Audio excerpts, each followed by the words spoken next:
All right now, secured entrepreneurs, Miss Aurorah is back. It's 2024.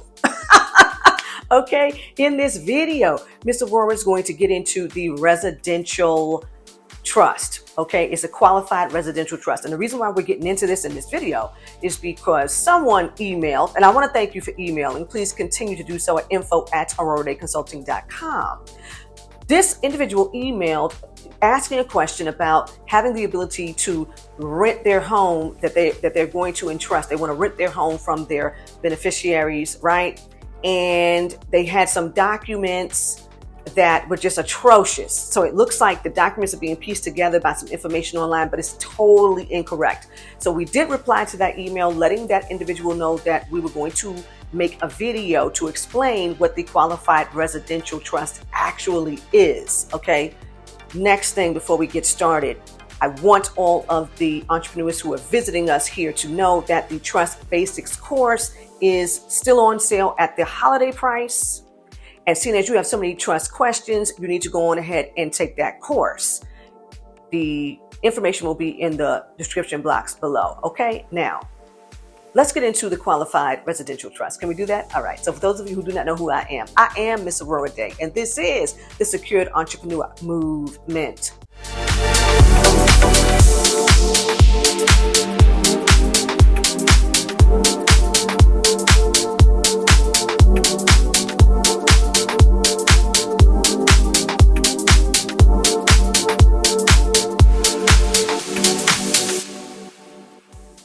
All right, now, secured entrepreneurs. So allow Miss Aurorah to let you know that the qualified residential trust is not her favorite because, number one, there's a much better way to do this. However, everybody has their reasonings for wanting to create a qualified residential trust. This trust reminds me of that great Run DMC song, "It's tricky to rock a rhyme, that's right, on time, it's tricky." This is a tricky trust, okay? Let Miss Aurorah break this down. The qualified residential trust is an entity that someone's going to create because they want to take advantage of their lifetime gift tax exemption, okay? If you understand that you have a large estate, and you want that estate to be passed on to your heirs, but you don't want to be bothered with these transfer taxes. You don't want them to have to be going through all that when you leave here, then you may have an interest in a qualified residential trust. I say let's do a real family trust and get this thing knocked out because we're still going to avoid the estate taxes, but let me just break it down. So you need to understand what the federal interest rate is concerning this particular type of entity.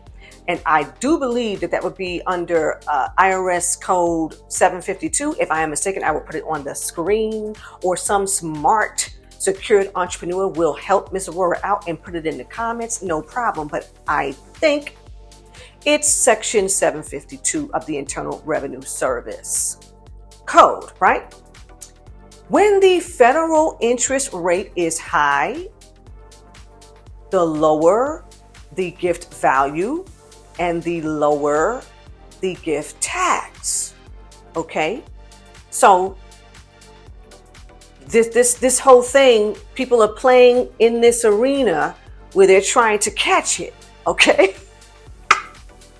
So the settlor or the grantor who creates this trust, number one, this individual may have a residence that is unencumbered, meaning that there's no lien holder, there's no mortgage. So it appears that what this individual is attempting to do, the individual who sent the email, what he is attempting to do is create this entity to whereas he is going to utilize his lifetime gift tax exemption in exchange for continued rent-free use of his residence, totally allowed. However, this trust entity has terms very similar to the life insurance trust that we just recently discussed, right? So if the grantor or the settlor survives the terms of the trust, all that's going to happen is that the residence either remains in the trust until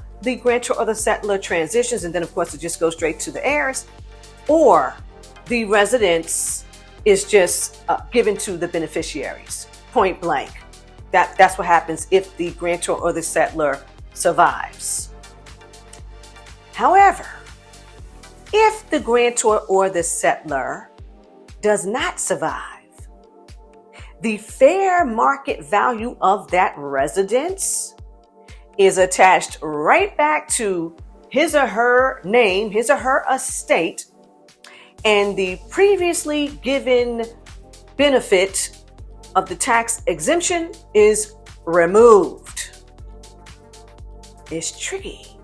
Okay, you have got to survive.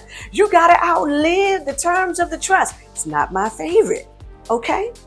The other things about this entity. Number one, the grantor or the settlor, along with the spouse, cannot repurchase the home while it is in this type of trust entity. It's not going to happen. Also, if the home is sold while it is within this type of entity, the proceeds either must be used to purchase another residence within 2 years, or the trust will have to come to an end. This particular type of entity would just cease to exist because it's no longer a qualified residential trust. Also, if the residence stops being a residence for the grantor or the settlor, right? The trust must also come to an end in that instance because it's no longer a residential trust, okay? So these are some of the things that you would need to be mindful of if you are attempting to create this particular type of entity. The documentation that the gentleman sent over, I did not see any of this verbiage, okay? I didn't see any of that. So it's definitely not a valid, qualified residential trust. There was nothing in there to let us know that that is what you were actually attempting to create. I didn't even see the residence because in this instance, one individual is allowed to have 2 properties. One could be a primary home, one could be a secondary home. And, you know, if in fact there is a residence hooked up in this type of entity that has a mortgage, that is going to make the accounting so doggone complicated. I wouldn't even suggest that. It doesn't go well. It doesn't go well at all.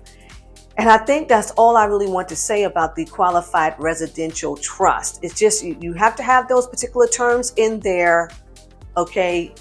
And make sure that you are creating a valid qualified residential trust. Okay, so I try not to go too far in these videos about this, which is why I'm telling you all, please get the Trust Basics course so that you can get some basic understanding of even what I'm saying, because some of the emails that you all are sending in after you watch the video is really quite comical. Okay. So you all know that you can find me, Miss Aurorah Dey, at AurorahDayConsulting.com. And until next time,